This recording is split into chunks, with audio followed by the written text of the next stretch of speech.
Have you ever stopped to think about the invisible rules that really run your financial life? The ones that decide whether you get that loan or that new credit card? Well, today, we're going to pull back the curtain on one of the most powerful yet hidden concepts in all of banking. Let's dive right in.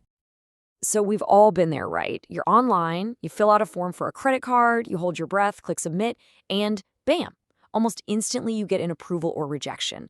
I mean, it feels like some kind of magic, but it's not. It's actually a super fast decision process that's powered by a very specific set of rules. So how on earth does that actually work? Well, behind that instant decision, there's what you can think of as a digital gatekeeper. Now, this isn't a person sitting in a back room somewhere. It's a powerful, automated system that's constantly asking one single, simple question. Do you qualify? This digital gatekeeper, it's really the heart of the entire process. And the official name for these rules is eligibilities. The best way to think about them is like a checklist you have to complete just to get access. They are the specific, totally non-negotiable criteria that decide whether or not you get that loan, that bank account, or the investment product you're after. Okay, so this brings us to something that trips a lot of people up: the difference between eligibilities and entitlements. It's actually pretty simple. An eligibility is the key to the door. It just determines if you can get in at all. An entitlement, on the other hand, is all about what you can do once you're inside. So you see, first you have to qualify, then you get your permissions.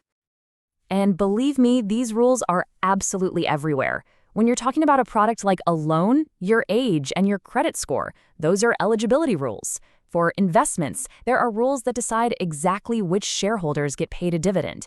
Heck, even a simple bank transfer has an eligibility check, like making sure you have the minimum balance. They govern pretty much every financial interaction you can think of. So the big question is, how does a bank check all of these rules so incredibly fast? Well, it's time to pop the hood and take a look at the machinery that makes these instant decisions possible. This is where things get really cool. It's a really clear four-step dance. Step 1, you make a request. Let's say you're applying for a mortgage. Step 2, the system instantly starts gathering all your data. Step 3, and this is the absolute key, a rules engine takes all your data and checks it against a long list of predefined rules. And finally, step 4, it spits out a simple final answer: eligible or ineligible. And this quote here really gets to the heart of why banks absolutely love this system. By keeping all the rules in a separate engine, they can be updated in a flash. If a government regulation changes overnight, a compliance officer can just go in and tweak the rule without needing a team of programmers to rewrite the whole application. It's all about being fast and adaptable. Okay, so this leads to a pretty important question. If these rules have so much power over our financial lives, who's actually writing them? Is it just the bank trying to make as much money as possible, or is there something more going on here? Well, the answer is, it's a partnership, and it's roughly a 50-50 split. About half the rules are commercial. They're set by the bank's product managers to match their business goals. But the other half are regulatory, and those are mandated by law and watched over by the compliance and legal teams. And this creates this constant balancing act for the bank. How do we meet our business goals while staying inside the lines of the law?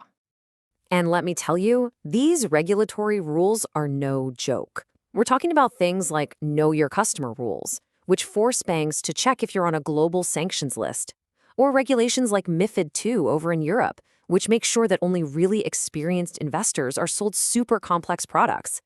These aren't just suggestions, they are serious legal obligations, and breaking them can mean massive fines. All right, so we've covered what they are and how they work. But now let's get to the most important question of all. Why? Why are these rules so fundamental to the entire banking system? What do they really accomplish at the end of the day? It's really easy to look at all these rules and just see a barrier, a system that's designed to tell you no. But the reality is, they're a critical set of controls that protect everyone involved: you, the bank, and the financial system as a whole. First off, they manage risk.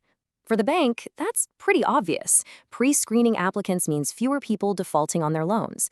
But it also protects you. By checking for what's called product suitability, the system helps prevent people from getting tangled up in complex financial products they don't understand or can't afford, which could save them from a potential disaster. Second, these rules make sure the bank is operating on the right side of the law. These automated checks guarantee that services aren't accidentally offered to, say, sanctioned individuals. Plus, they create a perfect digital paper trail. So if a regulator comes knocking, the bank can instantly prove that every single required check was done every single time. And finally, and this might sound a little counterintuitive, they can actually make our experience as customers way better.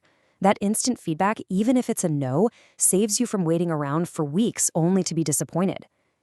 And maybe most important of all, a rules engine is impartial.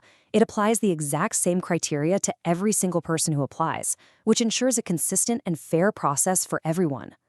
So, that one simple click kicks off this complex, high-speed evaluation where your personal data is measured against a blend of business strategy and federal law, all in a matter of seconds. And now you know what's really happening behind the screen. It just leaves us with one last thought to chew on. The next time you click apply, what rules will you be measured against?